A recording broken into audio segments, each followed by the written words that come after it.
Hi, welcome back to the Manestream podcast. My name is Lay, and I'm a staff reporter with the Lions Roar. And today we're going to be talking about the evolution of Valentine's Day. Now, when you first hear of Valentine's Day, you may first think of it as the romantic gestures, like giving each other flowers and Galentine's Day and all of those other cutesy fun things. But honestly, what if I told you that this holiday was actually rooted in lots of political rebellion, social upheaval, and a lot of violence? Because across centuries, Valentine's Day has constantly reflected how societies have organized power and regulated intimacy and distributed resources and defined moral wealth. In this way, Valentine's Day functions less as a static celebration and as more of a historical mirror revealing how the definition of this holiday has changed so drastically, and love itself has been confined, commodified, and overall controlled based on society's expectations. Now, this is not a podcast to talk about how bad or good the Valentine's Day holiday actually is. We're getting to the root of the problem, and not actually the problem. We're getting to the root of the holiday, and we're just going to go through all of time just to figure out why the holiday continues to change and what those changes reveal about society throughout time. Now, me personally, do I love, hate, or am I neutral to the holiday? I feel very ambivalent about the holiday. I think that's the correct word I'm looking for. I'm very ambivalent about the holiday personally because, and I may be a little bit biased because I'm in a relationship and I love the little cutesy holidays and little things like that. But, I think that the definition behind Valentine's Day has definitely changed throughout time, and with a lot of pop culture and a lot of celebrity culture, with the amount of money and access that social media has granted us, I do think that definition has changed throughout time. So I can understand as to why people don't love it, and I can understand why people do like it. It's just more so of like, you got to pick what you want, honestly. You just got to pick whichever one makes you feel better. But moving on from that, going from our definition of Valentine's Day and back to the pagan origins of this holiday. Now, Valentine's Day never started off as the holiday that we once know. It actually started in mid-February during ancient Rome, where they held this pagan festival called Lupercalia. It is the festival that wasn't really about emotional connection. It was more about social stability, population growth, and fertility. I guess you can tie fertility into population growth. But why is it this way? This is because ancient Rome was a very big society that was deeply invested on continuity. And with the continuity, you have to have soldiers, meaning it's understandable as to why they worship fertility so much. Because in order to expand and actually have that kind of social power and that kind of power, you have to have soldiers. You have to have that form of stability requiring heirs. So if that means there's land exchange, wealth exchange, there has to be people to inherit that. So in order for there to be people, there has to be a celebration in order for people to understand like, hey, this is why it's important. And women's bodies were actually seen as resources for the survival of the state. Most of the pairings during Lupercalia were not due to choice, but rather social order. Because a lot of these pairings actually emphasize the importance of reproduction and overall the continuation of the Roman state. Now, that doesn't mean that love was not a factor. I'm just saying that love was not primarily personal, it was more structural, meaning that marriage actually functioned as a social order. Marriage functioned as a tool for preserving family lineage, transferring property, and overall strengthening political alliance. Now, there were some spiritual rituals included in that, which were like animal sacrifices and all of those different things. But those were only existing to ensure productivity and continuity. It wasn't necessarily because people enjoyed it, so it was not a personal fulfillment thing. So Lupercalia overall demonstrated that it was a belief that was a driving factor into securing political power in Rome. But as Rome's political power waned and soon Christianity spread, intimacy was kind of pulled out of the public ritual and more reframed as a matter of conscience. Now, what do we learn from all of that? What do we think of that? Do we still prioritize our relationships based on what we can get out of it, such as like stability, security, and all those other things, even if we claim that love is a personal thing. I could say that we do. I do believe that in society we tend to prioritize what we can get out of a relationship. And it's fair. There are a lot of people up in this day and age who have a lot of debates about relationships. And as frivolous or as productive as they could be, we all agree on one thing, that the standards for relationships have drastically changed, whether that's in gender roles, sexuality, anything. So I don't I don't think we prioritize it in the way that the Romans did, but I do think they laid the framework for what we not only harbor as love, but what we also see in how we celebrate Valentine's Day. But moving away from Rome and kind of getting into the spread of Christianity, in the third century CE, Christianity was actually illegal in the Roman Empire, and most Christians at that time in the Roman area were seen as treasonous, and they were seen as detrimental to the state unity. So they were actually very persecuted. A lot of Christians went through a lot of persecution during that time. So it was very understandable as to why the stories of these saints, which we're going to get into soon, were actually taught through oral tradition, and they weren't properly preserved or documented because of the fear factor surrounding what could happen if, let's say, the state found out there were practicing Christians at this time. Now, the Roman Empire's relationship with Christianity has changed throughout many, many years, and there were always different little social events that happened, such as different killings and different martyrs who were used as basically the representation of all of the evil that Christians did endure from the Roman state. I mean, let's be real. The Romans killed Jesus. So it's understandable as to why people wanted to, capture that. But the Roman Empire's relationship with Christianity really changed with the emperors Constantine the First and Licinius. Actually, in the fourth century CE, they kind of accepted Christianity, and that's when they produced the Edict of Milan, which was actually something that was promoted to decriminalize Christianity and allowing Christians to worship freely without fear of punishment, aka that persecution.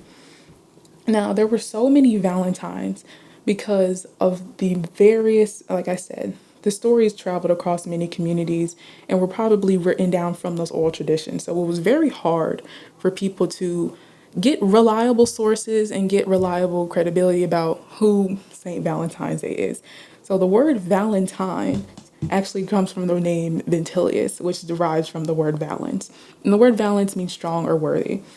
It's mostly because the word Ventilius refers to multiple early Christian martyrs whose stories were preserved unevenly and were merged through time, which is why a lot of people don't really know about them. But as a result, through all of these different storytellings, sooner or later, people agreed that the multiple martyrs named Valentine actually eventually grouped to one under one feast day, which is February 14th.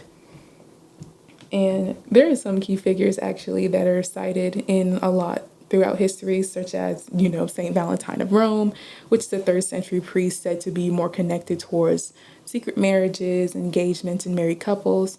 And they had the Valentine of the Valentine of Terni, which is a bishop from central Italy, described as a healer and teacher who martyred during Roman persecutions. Now, there are many different stories of Valentine and all of those different ones, but it's only because, like I said, it was associated with so many different storytellings and with the widespread of Christianity throughout Europe, not just within that modern day Italy. With the language changing and all of those different local languages were changing, it was very hard for people to kind of protect and preserve these frightful stories. But a lot of people have a lot of speculation about him, and it's only because a lot of these martyr records were intentionally vague to protect a lot of communities, meaning that a lot of oral tradition was favored and had a lot of symbolic meaning over factual precision. By the time it was 1969, the Catholic Church actually removed St. Valentine from the general Roman calendar, citing that there was too much insufficient historical information regarding his story, so they could not really have him as somebody who could, they can pray on and worship. Now, I will agree that this whole removal of Saint Valentine could be seen as people dismissing martyrdom and actually dismissing the true torture that Christians at that time did not deserve. Christians did not deserve to be persecuted simply because they believed and did not want to submit to all Roman authority. It's not to dismiss it, but at the same time, we have to look at it from a logical standpoint. There's not enough historical accuracy or a lot of historical information regarding who Saint Valentine is on one strict, like there's not enough evidence to prove that he is just one person.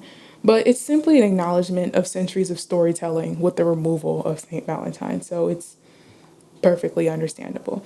Throughout all of that and all of the different stories that have happened throughout history, when it comes to St. Valentine, the reason why many people don't really associate romance with the early one is because our definition of romance is a lot more intentional, has to do with, showing up for that person, showing up for that one person, that partner that we have, that one person we love. And I think that's why looking back at it, we're kind of like, how does this have to do with Valentine's Day? But it's more about how society attributed their definition of love and soon into the holiday. And sooner or later, we kind of get into how those meanings and how those different societies at the time celebrated love and how they viewed love actually help us understand where that romance idea actually comes from. And romance enters Valentine's Day and Valentine's story a lot of centuries later, but it's definitely not by accident. Actually, medieval Europe linked mid February to the start of the bird's mating season. And this is thanks to Geoffrey Chaucer's, I hope I'm saying that correctly, 1380s Parliament of Fowls, where he actually linked the idea of natural order between birds and to romance in the calendar, moving away from medieval Europe and kind of transitioning into the Middle Ages, because by the time it was the Middle Ages, Valentine's Day was no longer about resistance, it was rather about attachment. And that attachment and devotion would soon play into that devotion towards a deity, which would be God. And moving away from that, instead of separating a lot of these figures, a lot of the church decided to allow their stories to be merged, since the saints were honored for what they represented, such as devotion, faithfulness, something you would say in regards to the church.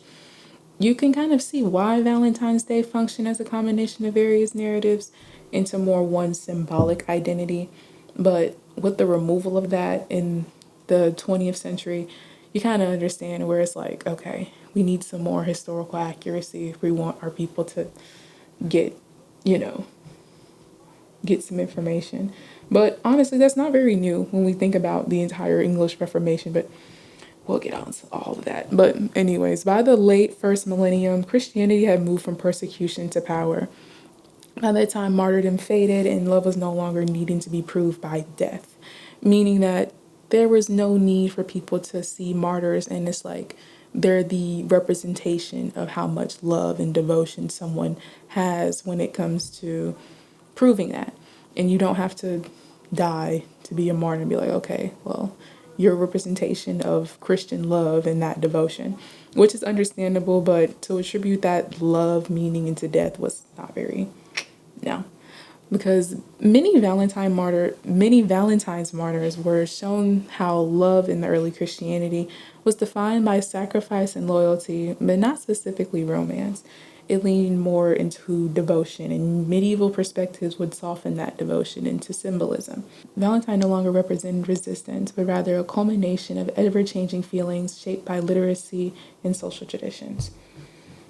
Now the question is, do we really need a real Valentine for the holiday to matter? No, I don't think we do.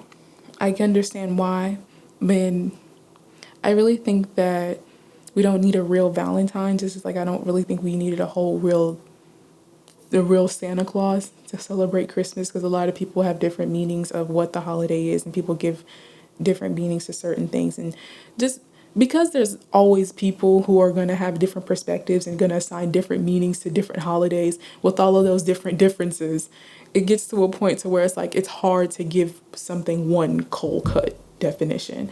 So I don't really think we need a real Valentine to celebrate the holiday. I think that the meaning that we have attributed to it can be meaningful, but the expectations besides like performing and actually all of that, I really think that's very it can be a little extreme. But moving away from early Christianity and moving towards medieval Europe, there was a new romantic tone that actually was highly structured and symbolic, but it was deeply unequal. Don't get me wrong, we're talking about the medieval period, so it's not much equality over there.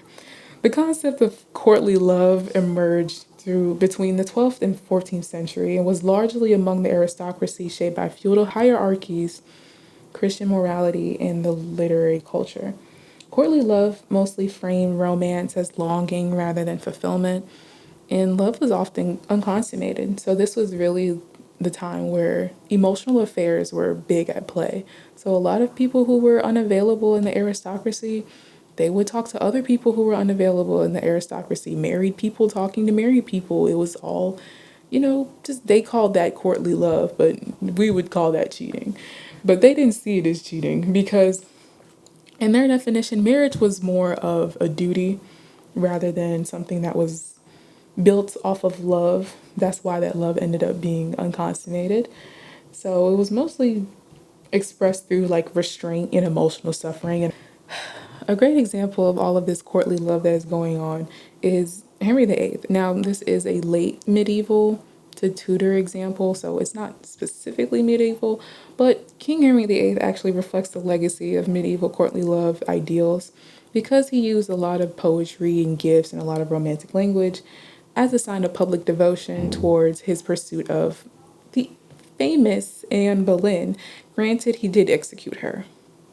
So that kind of proves how he uses those love ideals as actual political tools. Because these gestures were backed by immense royal power and showing how romantic ideals actually could be weaponized to secure personal desire and not actual love. It's actually to secure political alliances and dynastic control. So, how did this actually shape society at the time? It reinforced class divisions and showing how romantic love was more of a privilege and it was kind of inaccessible to people, kind of like a very outward dream that people couldn't really achieve unless you stepped out of your duties. Furthering strengthening gender roles, kind of perceiving women as emotional receivers and men who had to go out and initiate those kinds of things. And it kind of shows women that they're actually objects of devotion and not equals, not women who were able to pursue the men unless they would get probably slandered for how they were. And a lot of women at that time most likely were. So by the late medieval period, love was no longer just symbolic, it was actually influential. The love of romance began changing and shaping real decisions, real marriages, and real power struggles. And my favorite, I think I advise everyone to just do a deep dive on Henry VIII and his marriages. You learn a lot about how things were shaped to change the way that we perceive love, and we look at it from a very modern perspective. We look at it from a very like, oh no, Henry VIII is wrong, and we judge him by modern standards, and understandably so. But when we really dissect all of that history, we kind of see how that definition of love is being reshaped and just practically just being used to stem away from what we think as love and kind of makes us think of the political systems that were in place at that time and how those standards had actually not changed as much. They're just changing in a completely different way. But as Europe entered the modern period, the early modern period, intimacy kind of moved closer towards real authority, law, and consequence. Valentine's Day reflected this tension, standing at the crossroads of disruption and devotion. How have we actually moved past love as power, or do we actually swap monarchs for marketing and consumerism? I think a little bit of both. I kind of lean closer towards the marketing consumerism thought of it all rather than thinking of love as power, because I do think love can conquer all in certain moments, but I don't think from a modern perspective and looking at my generation, I really think that we have lost our definition of love and what it means to really love one another through marketing consumerism, because we always have to prove ourselves a certain amount of money has to always be spent on Valentine's Day, or, people value completely different things in their relationships, which is fair.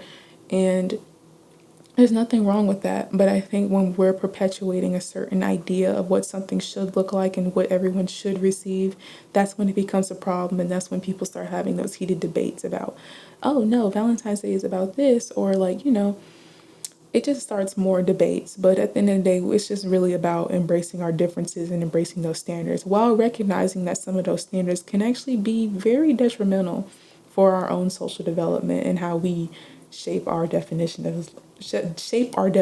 of love from moving on forward. But as Europe moved out of the medieval world and into the early modern period, which is roughly around 1500 to 1700, so it's like a big 200-year gap, the meaning of love began to shift in subtle but important ways. Valentine's Day didn't yet look like the holiday we recognize, but its foundations were quietly being reshaped because love no longer was confined to poetry and symbolism alone. It actually became entangled with literacy, religion, law, and emerging ideas of individual identity. Mind you, peak Reformation time. So we're in Europe, the Reformation is hitting, the Renaissance is going crazy. There are so many different things that are happening, so many different ideologies, like philosophical thinkers, so many different readers, so many different writers, so many different entertainments. So many things were changing in Europe, and that really set the standard for the modern world. People were questioning gender roles. Women were stepping out into society, doing certain things, becoming more powerful in society. Women were starting to really become queens more often. And it was just a very big change for Europe, even just 200 years, and it may seem very long. But honestly, that was probably one of the biggest changes in a short amount of time in society within those 200 years during the Reformation. But not like at the end of the day, the Reformation was not all peachy keen. The Reformation was definitely an era marked by religious upheaval and expanding state power, increasing access to written communication. Now, when I think back to the Reformation, think about Henry VIII as I'm talking about this, if you know a little bit about Henry VIII. But as people gained the ability to write and read more widely, that means affection could be expressed privately rather than publicly or ritually. It wasn't waiting until we are all together at a certain ball or anything like that. It wasn't always about that. It wasn't sending off gifts to a certain household. It wasn't favoriting certain households, certain members of the family, certain members of the nobility in hopes of an actual prospect. I'm talking about Henry VIII if you haven't caught the case, but that's what he did. But that's what he did to actually show his love and affection. But moving away from that, love actually became closer to the individual, even as it remained constrained by class, gender, and morality. Morality in the more religious sense, because at the end of the day, despite all of the changes that were going on during the Reformation, religious devotion was still expected out of many people, and women were definitely held a lot by those religious standards. So it's understandable as to why that really played a different part in changing society, because the Reformation actually weakened the Catholic Church's control over marriage, shifting authority towards the state. We would know this when we witnessed Henry VIII's actual annulment from Catherine of Aragon. With that annulment and his separation from the Catholic Church, we may see that as like, oh, it's just some guy doing his own thing just to get his way. And we could look at it like that, but at the same time, we can also look at it as how drastic that really changed standards in Europe, because he did that in hopes of getting with Anne Boleyn. A man that is willing to separate from the Holy Roman Empire, to marry you. He still executed her, so honestly, it doesn't matter. So that kind of checks out. But regardless, romantic language decided to start to become more direct and personal rather than purely symbolic. This is a historical contrast to the medieval love that we just realized was more idealized and distant and still hierarchical. But early modern love was more negotiated, personal, and still regulated. But like I said, this is a very big 200-year gap So we can even think of Bridgerton. I know a lot of people watch Bridgerton. I watch Bridgerton. A lot of people watch Bridgerton, and a lot of people don't realize that even though it's historical fiction, it's still a really good way so you can see how social dynamics played out, especially when it comes to marriage, because the show takes place in the Georgian era, right before Queen Victoria's reign. But moving into Bridgerton and kind of seeing how the aristocratic nobility had some form of an arranged marriage going on, but love was still a factor in some places because you can recall, like, for example, if you haven't watched Bridgerton, I'm not spoiling, I swear, but just Violet Bridgerton as the mother, and she wanted her children to get married. That was definitely something that she prioritized, but at the same time, love was still a factor in all of that. Now, don't get me wrong, there were many loveless marriages that were built on just strictly alliance and wealth. What we learn is that what began in the early modern period as private emotional expression became public expectation by the Victorian era. As literacy and communication expanded, love was no longer lived in letters.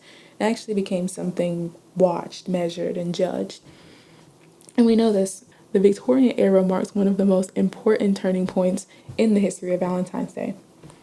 And I say this because in the Victorian era actually was the introduction of the penny post, which is a British postal reform which made sending letters cheap and accessible.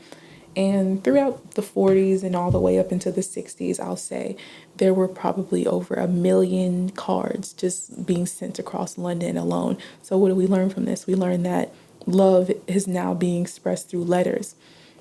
And with the meaning of those letters being sent out to people, it shows that it was a type of showing up for people, was something how do I want to say this? It became love became something that people could physically hold, and those letters represented a piece of someone's love. The importance of letters. I remember my grandmother telling me about the importance of letters. She still loves writing letters. So I just think of all of the times when she has talked about writing those letters and seeing how, it becomes kind of like a manifestation of love. But moving out of the 1860s and kind of moving closer towards the 20th century, you kind of see how gender romantic expectations were kind of solidified. Men were expected to perform through gestures and gifts and basically just showing initiative. And once again, women were also positioned as emotional receivers, not really keeping women as equal, but at the same time, women were still able to send those letters. And with that, it gave women a little bit more leeway with the way that they wanted to express love at that time. The definition of the Valentine's Day kind of took a major shift due to the Industrial Revolution. With advertising and media reframing Valentine's Day into something that could be commodified, it showed that it was also a proof of commitment. Love became something measurable through a letter all the way through, like, you can send this letter from here to there. It became something that was measurable through effort and spending, public display, and something that could be compared. You can compare yourself to all of these different people. Intimacy entered the marketplace and set the stage for the 20th century, fully embracing romantic consumption. Now, do we think that Victorian Valentine's Day made love and romance more accessible or restrictive? Probably more accessible. It allowed people to send letters and all of those different things, allowing people to get those feelings off, allowing people to show each other how much they really mean to each other, whether there's far or near. It's able to be a physical manifestation of how people are able to express themselves. And we learn that as the 20th century and like the world itself takes an even bigger shift because it was probably a very unstable time for society, shaped by war, crime, and mass media, and just rapid industrial change. And it's not that Valentine's Day disappeared, it was more of how the holiday itself kind of absorbed all of these contradictions. And one of the most infamous moments in history where we actually see this happening is during Prohibition era in 1929, during the St. Valentine's Day Massacre in Chicago, where 7 men connected to organized crime were murdered. It forever linked a holiday about love with public violence. And there were many gang-related deaths during the Prohibition era, particularly in Chicago. But some people argued that Prohibition was to regulate morality in America. and some looked at it from a more economic perspective. But at the same time, the early 20th century pushed Valentine's Day deeper into consumerism. Companies expanded mass produced flowers, cards, and gifts, just turning something seasonal into something measurable at this time. And romance became less about private feelings and more about visible effort, especially during the World Wars era, where during both World Wars, Valentine's Day definitely became tied to absence and longing and survival, and those letters were able to carry emotional weight, not because they were just romantic, but it was just because it was uncertain. But at the same time, people were certain about their love. They were never uncertain about their love because it became something people were able to hold on to and not something to perform. When people got letters while they were drafted in these wars, it was definitely something that was able to keep somebody sleeping at night, knowing that in the midst of all this war, someone, they have that love for them. But leaving out of that World War era and kind of more into the later half of the 20th century, towards like the 50s and 60s, you kind of see how Valentine's Day reinforces those post ideal wars of stability with marriage and domestic life, trying to rebuild that way of society. And we kind of are getting back into like the whole Roman idea of the whole situation, basically rebuilding society. By the time we get to the 70s, there's a lot of growing skepticism towards institutions, mainly leading towards the holidays' meaning, and it's understandable because despite the era's popularized symbols of love like peace signs and like little hearts and all that stuff, society really began to just reject social norms. And by the end of the 20th century, Valentine's Day just held so many different meanings at once. The holiday started functioning like more like a social mirror, actually reflecting how love was expected to be. It represented devotion and loneliness, joy, pleasure, sadness, intimacy, performance. It just showed that the holiday actually didn't collapse with all of these different contradictions. It actually expanded its meaning. And moving from the 20th century more into the 21st century, you kind of see how Valentine's Day enters a world shaped by tradition and more by media. It's, I'll say this, the social platforms and advertising and all those algorithms and all that constant visibility that I was telling you about earlier, it all began to influence how love was expected and expressed. It's something that really became evaluated, if we're really being honest, with the rise of texting and social media and online dating. It just transformed the standards of not only relationships but with all interactions and how we all love each other. With love letters being able to be sent through like paragraphs or text messages, DMs, Instagram captions, being able to post whenever your significant other gets you some kind of like some big roses, or like whenever Valentine's Day we see some big celebrity get gifted like a just a big old thing of flowers and all that stuff. And it's beautiful, don't get me wrong. It is very excessive though. But it kind of just sets and shows how Valentine's Day becomes pressure point, like for relationship status, if you get what I mean.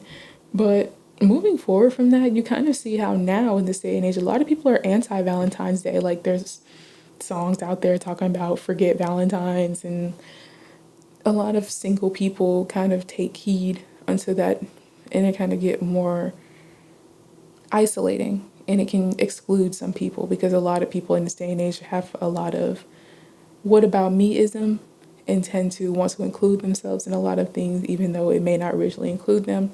Granted, we should be more diverse and we should be more accepting of these things, but at the same time, with that expectation that we as a society have put on Valentine's Day, it shows how it targets a lot of consumers, whether that's economically or mentally or emotionally. In the digital age, Valentine's Day no longer arrives quickly. It shows up like weeks in advance, like in the stores, through ads and countdowns and all these other expectations. It shows how love is actually kind of framed through aesthetics in this day and age. It's always about the right gift, the right post, the right kind of relationship, instead of actually showing the real devotion we have towards one another. So what do we learn from this? Again, the meaning of Valentine's Day is being shaped yet again. But it's not through the power of religion, it's actually through the power of visibility. It's more about how love is more felt, and it's more about how love is being watched rather than felt and shown. But when we trace Valentine's Day across time, it's clear that the holiday has never really been about love alone. It's always reflected what society expects love to be. Valentine's Day has only survived as long as it has because of the adaptations that has been happening. It absorbs the fear, the values, and the power structures of each era and reflects them to us. But that's why the holiday feels so comforting to some and more alienating to others. It takes something out of us, whether that's time, money, visibility, emotional labor, and whether we agree to participate or not. But the real question sometimes poses is that Valentine's Day isn't about who do you love, it's more about what does love cost you in this moment of history. So, what do I believe? After reading all of this, and we got through so many different eras throughout history, what do we learn? What will people learn? And what will people define Valentine's Day even 100 years from now with our generation? I really think that what I just talked about, how a lot of people tend to focus on what is being seen rather than what is being cherished, I do believe that we're going to be talked about. We're going to get grilled. I do believe we will get grilled. Whoever is going to be a historian from 100 years and now, they're going to have a field day with our generation because we do so many different things, so many questionable things, till it gets to a point to where it's like, girl, what is you doing? But that's all I have for you guys today. Thank you guys so much for listening, and we hope to see you next time. Line up.